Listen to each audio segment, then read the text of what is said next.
speaking of James Cameron, another person closely familiar with the Titanic is the director, James Cameron himself, along with his Oscar-winning movie. Mr. Cameron, I understand you've made a number of dives to the wreckage site, too.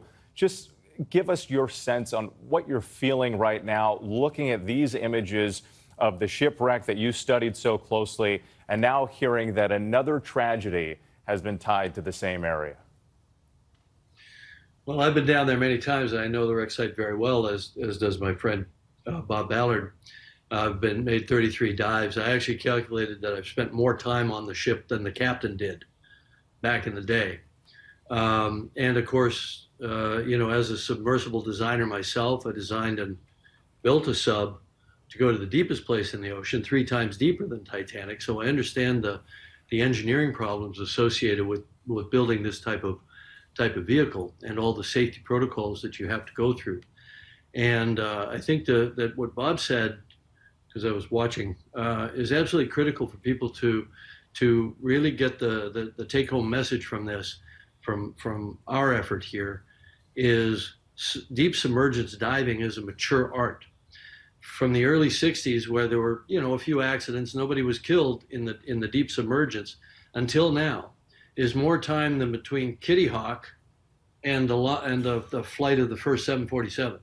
So if we haven't improved over that period of time, we have improved drastically over that period of time, and the certification protocols that all other deep submergence vehicles, except this one, that carry passengers, especially paying passengers, all over the world in tropical waters, deep coral reefs, other wreck sites, and so on. The safety record is the gold standard, absolutely.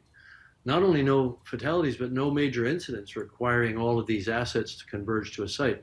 Of course, that's the nightmare that we've all lived with, since all of us entered this field of deep exploration. We live with it in the back of our minds. But because implosion, as Bob described it, such a violent event, is first and foremost in our minds. The pressure boundary, which is what they call the hull of the sub, that the people go inside, is obviously first and foremost in our minds as engineers. And we spend so much time and energy on that. And we use all the computerized tools available today, finite element analysis.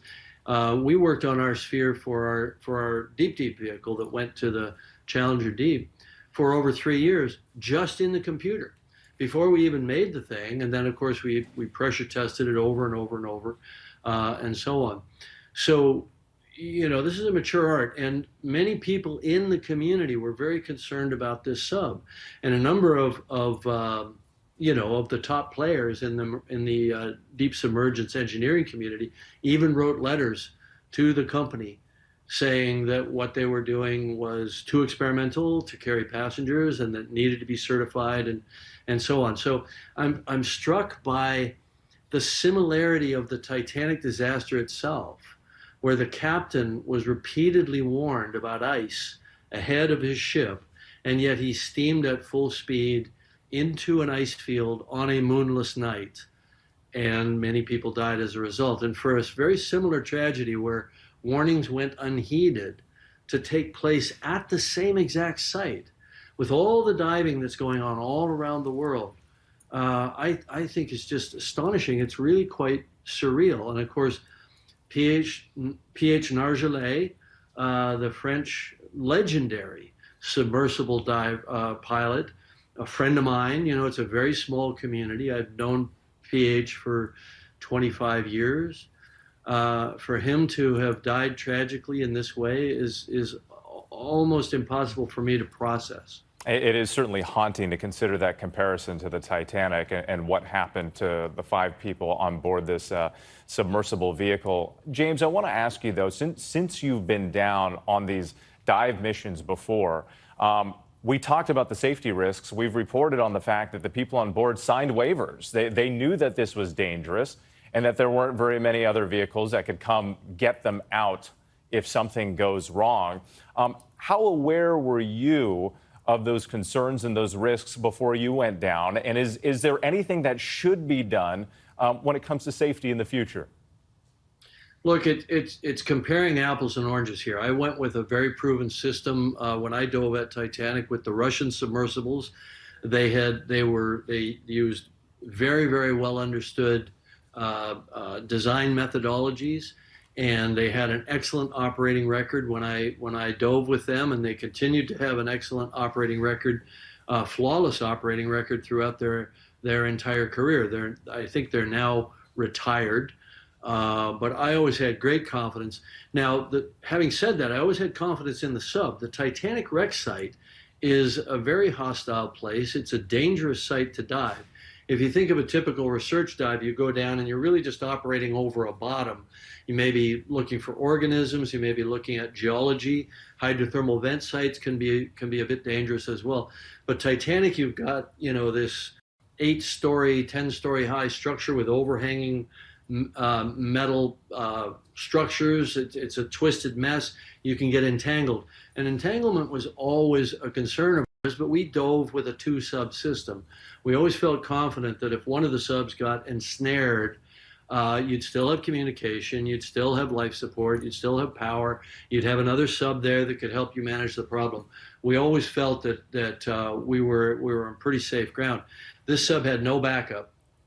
It didn't have a lot of backup systems from what I understand, and it was predicated on what I think of as a fundamentally flawed design principle, which is a carbon fiber hull, which when I first heard about a move toward composite hulls, and this was many years ago, even when I was designing my sub, there was another sub that was sort of in competition with us to get to the Challenger Deep that was operated by a guy named Chris Welsh for Richard Branson. And they had a composite hull, and I told those guys, I said, somebody's going to get killed in that sub or in a sub like it. And the DNA of the Ocean Gate sub was in that sub at the time. 2 hemispherical end caps and a carbon fiber cylinder in the center. And I never believed in that, because the way it fails is it delaminates, because you have to have a hull, a pressure hull made out of a contiguous material like steel or like titanium, which is the proven standard, or like acrylic. I have a small equity stake in I think one of the best submersible companies in the world, Triton Submersibles, and they use acrylic for their hulls. But once again, it's a contiguous material, so you can do computer modeling to see how it'll behave. But this Ocean Gate sub had sensors on the inside of the hull to give them a warning when it was starting to crack. And I think if that's your idea of safety, then you're doing it wrong. You don't, and they probably had warning that their hull was starting to delaminate and starting to crack. Because as Bob pointed out, it's our belief, we understand from inside the community, that they had dropped their ascent weights and they were coming up trying to manage an emergency. Yeah, to your point, a warning only goes so far when you have the ability to get back to the surface, or there's a backup vehicle there to come help you out of a bad situation.